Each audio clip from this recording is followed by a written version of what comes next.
편안한 주말 보내셨습니까? 월요일 아침 글로벌 마켓나우의 김희욱입니다. 편안한 주말을 얘기하기엔 저 스스로도 좀 무안한데요. 지금 그리스 사태 때문에 이 금융시장의 시계가 거의 제로에 가깝습니다. 지난 금요일 미국 증시는 이걸 반영하면서 조금 현금 확보 분위기에 따라서 조정을 받았지만 조정폭은 그다지 크지 않았고요. 자, 그리스 사태가 지난 주말 동안에도 또 진전이 없었고 결국은 오늘 데드라인을 맞이하게 됐습니다. 지난 금요일 미국 3대 지수는요. 특별한 펀더멘탈 이슈는 없고 그냥 지난주 나왔던 FOMC 결과를 계속 비둘기파적인 해석에 각성하면서 대신에 주말에 그리스 사태가 어떻게 될지 모르니까 이제 소폭의 차익 실현을 통해서 현금 확보를 하자 이런 분위기였지만 다우 18,000, S&P 500 지수 2100선의 키 레벨은 내주지 않은 채로 아주 소폭의 조정을 받았을 뿐이었습니다. 그렇지만 이제 우리 입장에서는 오늘 이제 사실상 글로벌 증시를 가장 처음 문을 열게 되는 게 호주, 그 다음에 한국, 일본인데요. 이런 차원에서 뭐든지 이제 매도 먼저 맞는 게 낫다는 속담은 있지만 처음에 이런 이슈에 직면하게 되는 시장은 좀 리스크 회피 현상이 더 크고 어떤 이제 불확실성에 더 크게 노출될 수 있죠. 이런 면에서 오늘 이제 우리나라 아시아 증시 다 끝나고 오후에 유럽 증시 끝나고 밤 12시에 이제 유로 그룹의 미팅, 유로존 정상회담 다 끝나고 나서 열리는 미국 증시는 이제 상당히 좀 어떤 안도감을 확보할 수가 있겠죠. 일단 그리스 사태의 현주소를 보겠습니다. 왜 시계가 제로라고 했는지에 대해서 먼저 주말 동안에는요. 지난 비즈니스 데이로 4일 동안 그리스에서 총 30억 유로가 탈출을 했다. 일단 6월 30일 날 IMF에 갚아야 되는 게 한 16억 유로 정도 최소 금액이, 그런데 그거의 2배가량이 그리스 시중은행에서 뱅크런이 일어났다는 거고요. 이제 그리스 사태를 지금 이제 외신 하나씩, 이슈 하나씩 계속 꼽아보면은 느끼실 게 뭐냐면 이렇게 뭔가 사고 비슷한 팩트가 있으면 그 뒤에 그걸 만회해줄 지원군이 따르고 또 어떤 우려가 있으면 그 뒤를 또 커버해줄 뭔가 이 백기사가 있고 이런 식인데요. 지금 뱅크런 일어나가지고 자금이 대거 탈출했잖아요. 이걸 보고서 이제 ECB에서는 야 이거 협상이고 뭐고 그 전에 이거 절단 나겠다 해가지고 이머전시 랜딩 어시스턴스인가요? 그렇죠. 리퀴디티 어시스턴스. 결국 ECB에서는 긴급 대출 프로그램을 연장하겠다. 이렇게 해서 그리스 입장에서는 저렇게 뱅크런을 맞았지만 결국은 또 어떤 치료제로 ELA 프로그램의 연장을 타냈다. 이렇게 나왔죠. 자, 조금 전 새벽에는요. 그리스가 이제 오늘 현지 시간으로 월요일날 최종 협상을 앞두고 있는데 협상 전에 우리는 여기까지입니다. 이 이상은 양보를 못합니다라는 최종 안을 EU, ECB, IMF 트로이카에 전달을 이미 했다고 나와 있습니다. 사진에 보시는 이분은 그리스 재무장관 야니스 바루파키스인데 이분은 의회에 출석하거나 그리고 다닐 때 오토바이를 타고 다닌다 그래요. 참. 이 한국이나 외국이나 좌파의 어떤 쇼맨십이란 것은 네, 더 이상 얘기는 안 하겠습니다. 어쨌든 재무장관이 이 오토바이를 타고 다니는데 그게 또 이제 기자들한테 포착이 돼서 왜 이러냐 그랬더니 나부터 검소하게 산다느니 이제 이런 얘기 했대요. 하여튼 우리 시간은 오늘 장 끝나고 나서야 재무장관 사전 미팅이 있고요. 그 다음에 그로부터 5시간 이후인 밤 12시에 우리 시간으로 긴급 정상회담이 지금 잡혀 있습니다. 그러니까 결국 오늘 하루 동안은 일단 이런 시계 제로의 상황을 잘 넘길 필요가 있다고 보고요. 그리스하고 브뤼셀하고 이제 우리 서울의 시차가 7시간이니까 지금 이제 밤 11시 40분이잖아요. 그래서 우리나라 이제 오전에 개장하고 들어가면 거기는 이제 밤 12시 넘어가지고 다 잘 시간이니까 장중에 뭐가 새롭게 나올 가능성은 일단 없다고 보는데, 그럼 그리스에서 지금 최종 협상 앞두고서 이제 최종 안을 제출했다는데 이 내용이 뭐냐면은요. 결국은 이제 이번에 그리스 입장에서는 독소 조항, 트로이카 입장에서는 핵심 쟁점이라고 했던 연금 삭감은 결국 제외한 것으로 이렇게 나오고 있고요. 그러면 이제 트로이카 입장에서는 야, 연금 삭감이 빠진 최종안은 무슨 의미가 있느냐라고 이제 기존의 입장을 되풀이할지 저건 진짜 죽어도 안 되나 보다. 지금 그리스 상황에서 막 뱅크런 일어나고 지금 당장 오늘 내일 하고 있는 사람이 어떤 치료의 한 수단을 거부했다라는 것은 진짜 죽기를 각오한 것이 아니냐, 이렇게 한 발 물러설지 이걸 이제 봐야 되고요. 그렇다면 그리스 내부의 분위기는 어떻느냐. 오늘 이제 디데이를 맞이했는데 민심은 이율 배반적이라 그래요. 일단은요, 그리스 국민의 62%는 과거 드라크마화로 회귀하는 것을 반대한다. 우리는 유로존에 남고 싶다라는 얘기고요. 그리스가 유로존을 탈퇴하는 그렉시트의 필수 조건이 그리스 의회에서 일단 주민 투표안을 가결해서 그리스 국민들이 주민 투표에서 과반수 이상이 유로존 탈퇴를 찬성해야 그렉시트가 마침내 일어나는데, 지금 저 상황으로 봐서는 그리스의 자체적인 의지로 그렉시트가 나올 거라는 가능성은 일단 제한적이라고 봐야 되겠죠. 그러면서 유로존에 남고는 싶은데 지금 그리스 실업률이 26%대인데 연금 삭감은 곧 인생을 포기하는 것이다, 이렇게 얘기하고 있네요.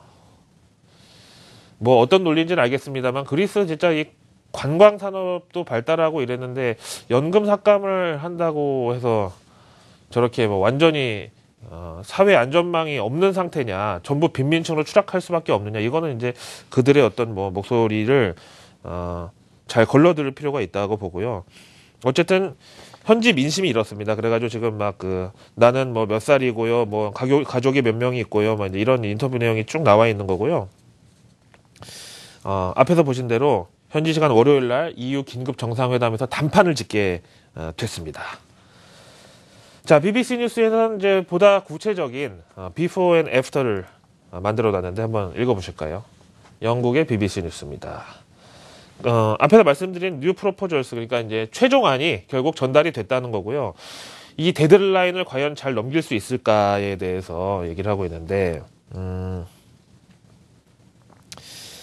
뭐 이제 보통 이제 이 외신에서 사진 기사 같은 거 보면은 좀 많은 이제 의미가 축약돼 있는데, 뭐 유럽 연합이라는 감옥에서 그리스를 이제 해방시키자 뭐 그랬는데 이제 여기 뭐 창문은 뚫려 있고, 과연 이게 해방이냐, 그럼 누가 보기에도 좀 모양새가 험악하잖아요. 결국은 있잖아요. 만약에 이제 이번에 극적으로라도 오늘 당장 협상이 타결될 경우에는 보시다시피 트로이카, EU, ECB, IMF에서 추가로 72억 유로를 지원하게 되고요. 그럼 그리스가 요걸 받아가지고 16억 유로를 다시 IMF에 되갚아야 되는 이런 돌려막기가 이제 계속 되는데, 과연 그리스가 이걸 언제까지 견딜 수 있을 것이냐. 게다가 금액은 점점 더 커집니다. 6월, 7월, 8월 갈수록요. 자, 세 가지 옵션이 있습니다. 먼저 시나리오 첫 번째, 오늘도 이제 협상이 결렬된다 이거죠. 트로이카 측에서 연금 삭감이 빠진 그리스 개혁안은 우리는 절대로 받아들일 수가 없다. 이걸로 협상을 하려고 했으면 진작에 협상을 했어야지 왜 우리가 지금까지 미뤘겠느냐. 못한다 라고 협상이 결렬된 이후에 ECB의 그 앞에서 보신 긴급 유동성 지원 프로그램, 이게 이제 예정대로 계속 투입이 되면서 그리스는 캐피탈 컨트롤에 들어간다는 거죠. 아마 그렇게 되면은 앞에서 보신 뱅크런도 또 만만치 않을 것인 게 개인들의 있던 예금한 인출 한도도 또 제한을 받게 될 것이고, 그리스 정부나 국영기업의 모든 현금 지출은 다 통제를 받게 됩니다. 다만 연금은 못 건드린다 이거예요. 그래서 이제 저렇게 치프라스 총리가 캐피탈 컨트롤에 돌입할 것까지도 각오를 해서 연금을 못 건드리게 하는 건지, 그거는 뭐 이제 의도를 알 수 없지만 아마도 그럴 이제 가능성이 있죠. 그 다음에 두 번째 시나리오는 협상이 어떻게든지 이제 타결이 되고, 그 다음에 그리스가 유로존을 탈퇴는 안 하겠구나라는 유로존 잔류가 확정된 다음에 그 뒤에 이제 수습을 하게 된다. 근데 요거는 사실 그리스 입장에서는 지금 벼랑 끝 전술로 이제 유로존 탈퇴라는 거를 이제 이 가슴에 품고 있는 어떤 뇌관 같은 건데, 요거 사실 페이크야. 요거 플라스틱으로 된 폭탄이야, 뻥이야 라고 했을 경우에는 협상이 좀 힘들어질 거 아니겠어요? 그래서 그리스 입장에서 이거 끝까지 이제 오픈을 안 할 가능성이 있고, 그 다음에 오늘 아예 협상이 깨진 다음에 자선책을 찾기에 돌입할 수 있는데 그 플랜 B의 키를 쥐고 있는 것은 독일인데, 독일은 아직까지 강경론을 굽히지 않고 있습니다. 자, 그렇다면요, 치프라스 총리가 주말에 이제 가졌던 연설 내용을 통해서 이제 우리가 간접적으로 좀 의지를 볼 수가 있겠는데, 이렇게 얘기합니다. 지금 그릭 프라블럼, 그러니까 그리스 문제는 그리스만의 문제가 아니라 이건 유럽 연합의 이런 문제다. 그리스 잘못이 아니다. 결국 이건 유로존하고 어떤 very structural, 구조적 어떤 문제를 해결해야 된다. 이제 이렇게 얘기했고요. 만약에 유로존이 이제 추가로 어떤 번영과 발전과 성장에 좀 의지가 있다고 한다 그러면은 극단적 시나리오는 접고 우리 그리스한테 한 수 접어줘야 된다. 이제 이런 식으로 주말에도 역시 어떤 이제 그동안 유지해왔던 그리스의 좀 의지를 전혀 굽힐 생각이 없어 보인다는 거죠. 원래요, 상식이 비상식을 못 이깁니다. 예? 이 마카파는요, 대화가 안 통하기 때문에 절대 논리로 논파하거나 어떤 원칙으로 길들일 수가 없는 대상이에요. 어떻게 보면 그리스 국민들이 이제 이런 그 극진 좌파라는 연합을 이런 측면에서 진짜 파이터가 필요한 상황이었기 때문에 총선에서 손을 들어주었을지도 모르죠. 하지만 저 개인적으로는요, 어둠이 가장 짙을 때 뭐 새벽이 가까워 온 것이라고, 그리스 사태는 저렇게 한쪽에서 죽기를 각오하고 덤비는 이상은 어떻게든지 타결이 되지 않겠느냐라고 생각을 하고 있습니다. 특히 ECB하고 IMF는 둘 다 이제 돈이 걸려 있기 때문에 어떨지 모르겠지만, 유럽 연합에서는 이 그리스라는 풍치를 이게 골치 아픈데 뽑아버리기에는, 요거 뽑았다가 옆에 있는 치아도 다 흔들리고 뭐 이제 이럴까봐 지금 걱정을 하고 있는 게 맞다는 거죠. 그 다음에 이제 오늘 뭐 블랙 먼데이를 얘기하는 뭐 일부 이제 전문가들도 계신데, 그분들의 뭐 어떤 그런 분석은 어쨌든 타당할 수도 있다고 보고요. 앞에서 보신 그리스 사태의 시계 제로 현황. 대신에 다행인 것은 오늘 중국 증시 휴장이라는 거죠. 지난 금요일 날 참 어마무시했습니다. 상해 지수가 하루 만에요 6.42% 빠졌고, 뭐 100개 종목이 하한가를 들어갔다든가, 예? 뭐 그러더라고요. 5,100선을 넘어갔던 기세 등등 했던 게 바로 일주일 됐습니다. 이제 4,500선까지 내주고 있는 이런 상황인데, 여기에 대해서 이제 또 음모론을 좋아하는 사람들이나 월가에서 이제 중국 증시의 최근 강세를 좀 쉽게 좋아하는 사람들은 요런 자료를 가지고 와가지고 공격을 하더라고요. 뭔지 한번 보기나 하시자고요. 월가의 시각도 우리에게는 중요합니다. 중국 거래소 이제 신규 계좌 개설 현황인데 한 2주 정도 펜딩이라 그래요. 지금 보시는 대로 5월 마지막 주에 뭐 상해 AB 뭐 선진 뭐 다 합쳐가지고 총 443만 5,255건의 이제 신규 계좌가 개설이 됐는데, 참 어마어마하죠. 한 주 동안의 신규 계좌 수가 443만 건. 우리나라 전체 증권 계좌 수가 얼마죠? 거의 뭐, 예? 그런데 이제 2주 펜딩이라고 그랬잖아요. 그러면 이제 6월 첫째 주는 어떠냐? 이게 분명히 6월 첫째 주 자료가 나와야 되는데 자료가 없어. 그래서 과연 이 중국 거래소에서 이게 통계나 어떤 시스템의 오류 때문인지, 지금 뭐 통제 불능 상태라서 지금 뭐 시스템이 그야말로 이제 뻑이 났는지 어쨌는지 지금 모르겠다는 거고요. 그런데 이게 시장에서 주는 영향은 분명한 게, 이제 이 빨간 선이 신용 계좌고요. 그 다음에 초록색이 신규 계좌고, 그 다음에 이제 파란색이 상해 지수라고 보면은, 당연히 이제 이 신용 계좌 수에 따라서 상해 지수가 많이 올라온 것은 맞고요. 그 다음에 신규 계좌 수가 일시적으로 이제 급락을 했던 시기에 상해 지수 조정을 받을 게 맞는데, 앞에서 보신 대로 5월 29일을 기준으로 이때 끊겼단 말이에요. 예? 5월 말로 신규 계좌 데이터가 끊겼는지, 실제로 신규 계좌 개설을 안 해준 건지 뭔지, 그 뒤로 이렇게 상해 지수에 지금 추락이 나온 상황이라는 거죠. 참 모를 일입니다. 앞에서도 말씀드렸지만, 왜 지금이 이제 새벽이 가까워져 있기 때문에 가장 어둠이 짙다고 말씀드리자면은, 결국 그리스고 뭐고 다 돈 문제 아니겠어요?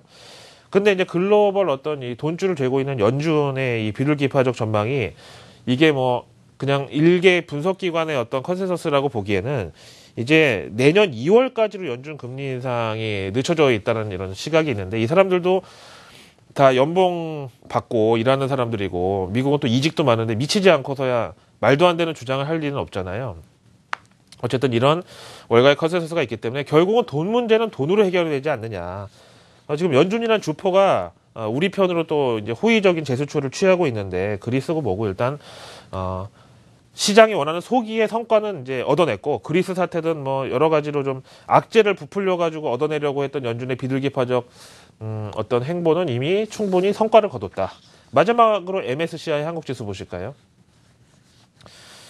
지난 금요일 미증시 낙폭보다도 적었고, 이제 외국인들의 시각에서는 최근 며칠 이어지는 줄 매도는 중국하고의 이제 어떤 이 연계성을 가지고 있는 것이고, 과거에 이제 외국인 줄 매수, 줄 매도의 이제 그런 느낌보다는 일단은, 오늘, 그리스 사태의 어떤 정점에 있음에도 불구하고 외국인 매도세를 충분히 이제 지금까지 며칠 동안 받아왔기 때문에, 오히려 오늘 밤에 이제 미국에서 받아들이는 이 그리스 사태가 뭐 정점을 지났다 이런 식으로 나올 경우에는 외국인도 이제 다시 턴어라운드 순매수로 돌아설 조짐은 오늘부터 조금 확인이 되지 않겠느냐, 이제 이런 느낌을 가지고 있습니다. 월요일 아침 글로벌 마켓나우의 김희욱이었습니다.